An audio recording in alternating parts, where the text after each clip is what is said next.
Hi, I'm called Michael Tumwesje, and I'm happy to be part and parcel of Ecfu Uganda. Ever since I was told by Waynan to join ECF, I'm glad that day by day I'm coming to love and like ECF activities, especially in the field of children and elderly. Well, the last time we visited ECF Center in Mpigi, we went with Wynand, Franklin, Patrick, and of course myself. We visited the center, and after which we went to the school. We visited a few beneficiaries, the children at school that are being sponsored by ECF. We visited the home of an elderly who had been constructed a house for, but again he was sent away. We found when the house was demolished, but it was a very good experience. Now, you will realize that after some time, I have been a bit quiet, but I was not quiet doing nothing. I was actually planning, recollecting, and trying to see how well we can push ECF forward. And therefore, this moment, I'm here to share with you insights about the strategic plan. For you know that if anything is well planned, then it always comes out very well. Therefore, right now, we are going to share insights on how to come up with a new strategic plan and see how we can collaborate on Slack. We can collaborate, or maybe you can even make a phone call, you can send emails, and then we compile a strategic plan. Then we start implementing every program, any project, but based on what we've planned and put on paper without drifting the mission for ECFU and Sekfu. Now, I am here therefore to look at the guide of ECF Strategic Plan 2016-2021. Now, in planning this strategic plan, I have looked at 5 years. Within 5 years, therefore, we hope not to have drifted, and we hope to be on the real focus of why ECFU exists and why Sekfu exists.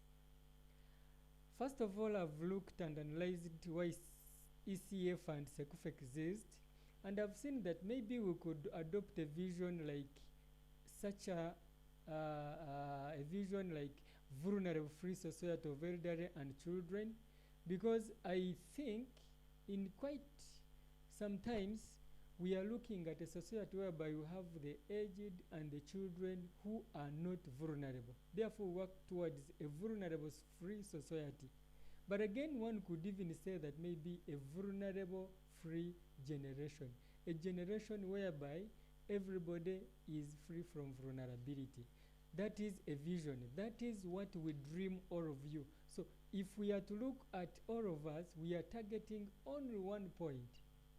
Elderly and children are not vulnerable in the society, especially in central Uganda, in Mpigi and Wakiso. If we could adopt this as a vision, I think that would be stage 1.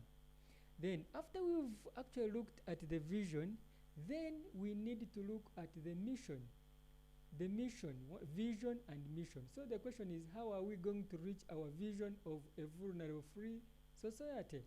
Then, this can be our mission. Maybe the mission we could adopt would be working to attain a vulnerable free generation by promoting a supportive, mark this word, supportive, protective, and enabling environment. Those are three very important words. So a supportive, protective, and enabling environment for marginalized children and elderly to live dignified lives. Now, this is showing the tools we are going to use. The tools we are going to use are clear here, and we are working towards achieving a vulnerable free generation, which is our vision. So this is like a vessel that is taking us to our main vision. So vision and mission, those are what we are looking at. So, of course, after a vision, a mission is driving us towards a vision. Then we come to what are the core values. What will ECFU take as core values? And for that matter, we are saying we shall be moved by love, because you can't do this work of ECF if you don't have love at heart. Then we shall be integral people. We shall have non-discrimination approach. Really we shall not base anything, any service of ECFU on religion, race, tribe, or anything. It will be free to everybody who needs actually our services. And of course, high level of transparency and accountability. Quite often people put in their contribution, their donations, but the question is, are you accountable to the public? Are you accountable to the donors? Are you accountable to people who are having it at heart? So that is very, very important. Now, after we've looked at that, then we go to the key issue of program areas. So what programs are we going to be running? So in my own thinking, I thought we could look at 5 core program areas, what we call the CPA, core program areas. What will ECF, Sekfu, be doing? One, we shall have what we call a child sponsorship program. This is very pertinent. So this is under education. So this is education. Now, when you look at education, we shall be providing education to vulnerable children. Now, when we look at vulnerable children, we are looking at these children getting sponsorship, getting access to a school, and not only getting access to a school, but also getting access to education. One thing is going to school, and another thing is actually getting education. So for that matter, it will be very, very important that a child gets a school and gets education. But again, those who are vulnerable, we shall give them sponsorship. But then we shall have a school built at Buwama, education complex, which I believe maybe we could have a primary and a vocational school. Uganda is known not to be having enough vocational skills. So we could have a primary school and a vocational school. And again, we have sponsorship programs for both primary children and vocational school. Maybe sponsoring a child or a youth in a vocational school could cost, say, maybe a year 450 euros, which is including almost all expenses. And we could also have volunteers from Germany, from wherever they are coming from, to come and participate in this program. And then we see how we can actually push this ahead. It is a pertinent issue. Then too, we could have a social enterprise. Now, a social enterprise is program number 2. We shall be doing social businesses for purposes of solving community problems. That's why I've called it Social Enterprise for Community Development, SE4C. Now here we shall have, say, like 5 areas. Now the 5 areas we could consider could be, we can look at, say, crafts. Maybe the grandmothers, grandparents, the elderly make crafts, and then we market them locally, and then some can be sold internationally in Germany through our through our partnership with Sekfu, and then they raise money for actually economic empowerment. Actually, we could call it social economic empowerment for grandparents through crafts for life. Apart from crafts, we could have spices for life. Mpigi is certainly a very fertile place. A place where you can grow vanilla, you can grow things to do with hibiscus, we can grow moringa. There are very many spices, crops that you can, producing crops that you can actually plant in Mpigi and grow. And these spices are on high demand, both local and internationally. We can send some to our partners in Germany. I remember Fina mentioning that some people in Germany need spices. This is our opportunity to discover and then push it ahead. So we produce, say, vanilla, process it from the center of ECFU, pack it very well, put there the label and package them very well, and then sell them locally, and some of them send them to Germany or even Europe. Then we could also have agripreneurship. Agripreneurship is something to do with agriculture for business. Most people in Uganda, even in Mpigi, actually where we have the home of SFU, people grow at subsistence level. But you just imagine if we practiced agriculture as a business. Now look at example of children from Germany who have decided to donate 2 cows. Now those 2 cows are a big start. We could start with those 2 cows and then slowly by slowly develop a demonstration farm where others can borrow good practices to go and use in the neighborhood and move on. Then finally we can have what we call a guest house. Remember, ECFU home in Mpigi is near to Equator, and you see what is being done to Equator. We can have agro-tourism. We can integrate interns and volunteers from all over the world into this project of social enterprise education program, and then they come and be part and parcel of this real experience. We practice community tourism. Remember, we are in the ECFU is in a few kilometers, about 9 to Lake Victoria. A lot takes place around there. It's a few kilometers from Kampala. It's near Nkozi University. We can have a research collaboration with Nkozi University, and things can go on. Then, apart from actually social enterprise, all the proceeds from social enterprise will go into actually developing financial sustainability of ECFU. Then program 3 is basically the program of research, monitoring, and documentation. Here we shall encourage research. We do research, and when you do research, it means that you are helping out ECFU and the public, and ECFU, of course, will actually implement its programs based on evidence of what has been found out. No, programs are dynamic. You might be addressing a problem today, and tomorrow it changes. So we shall do a lot of monitoring and document. Monitoring and documentation, of course, when we document, we shall disseminate information online.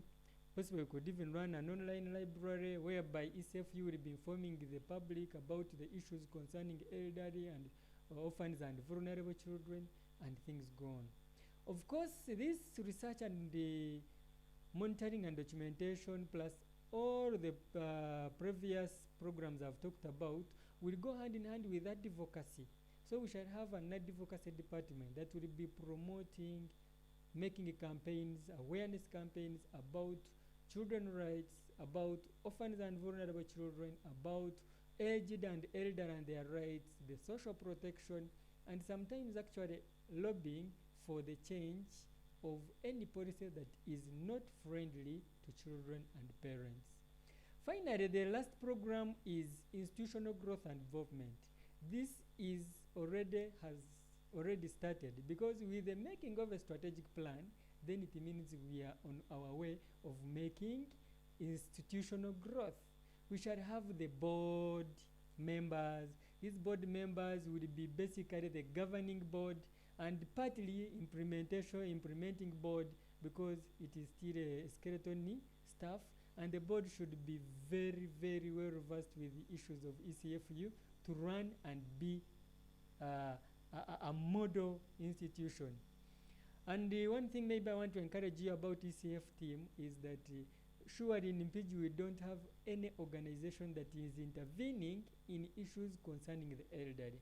So it's a noble cause. Let's fight and work hard to make sure things go on very well. So of course, after these key program areas which we shall discover in details, then we come to what we call the logic framework. Now the logic framework, we are looking at how are we going to implement ABCD and how is our program connected. Now the connection of the program in most cases is what we call the logic model.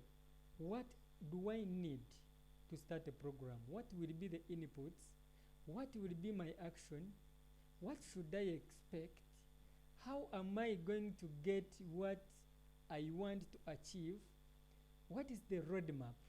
What will be the indicators of success? What we call the project indicators. And basically also you look at how do I know that I've been successful? So that's why I have brought in this logic framework, and we are looking at, say, example of, say, the first program, which is Child Sponsorship Program, ECFU Child Sponsorship Program. So you write here program goal. Why does this program of Child Sponsorship Program exist for ESFU? Then after that, you give a summary for it here. After you've written summary, then you write what we call the action, the key action taken. What will you do under this? Maybe we shall recruit children. What will you foreign recruitment? And maybe we shall have a behavioral change program. Then they undergo literacy program. Then here we graduate them. Then they do primary living examinations. And what are the outputs? What will be coming out? What will you be seeing? Also, we shall be seeing a school, we shall be seeing a what? ABCD. And what will be the means of verification? So we shall be, of course, means of verification.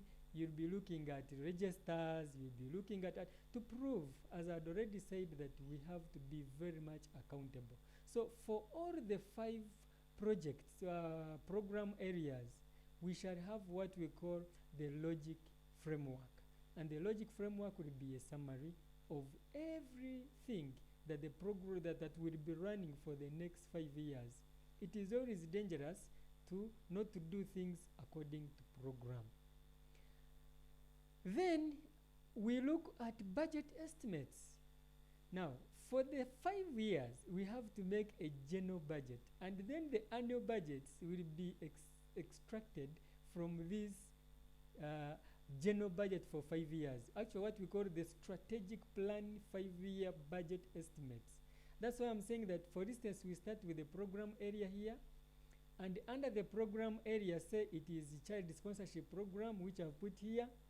Then you ask yourself, under child sponsorship program here, what are the actions? Maybe it will be construction of a school, acquiring of teachers, recruitment of other employees, maybe procuring education materials.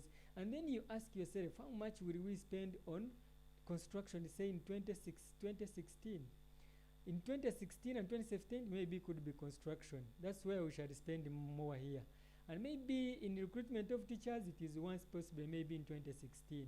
Now, you add all expenses in 2016, 2018, 2021, and then here we have a general total or subtotal of the whole program. So if the whole program of child sponsorship is going to cost, say, maybe 10,000 euros, it is what you shall have to actually put here, and then say the whole program of ECFU under sponsorship program will cost 10,000 euros, and then you put it here.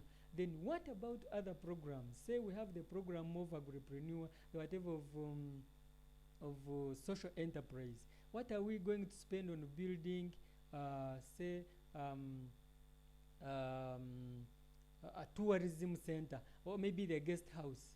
What are we going to spend in promoting this? What are we going to spend on staff? All of those have to be totaled for the next 5 years. And whatever we are doing, we shall be focused. There would be no mission drift. Then annual work plans would be extracted basically from this.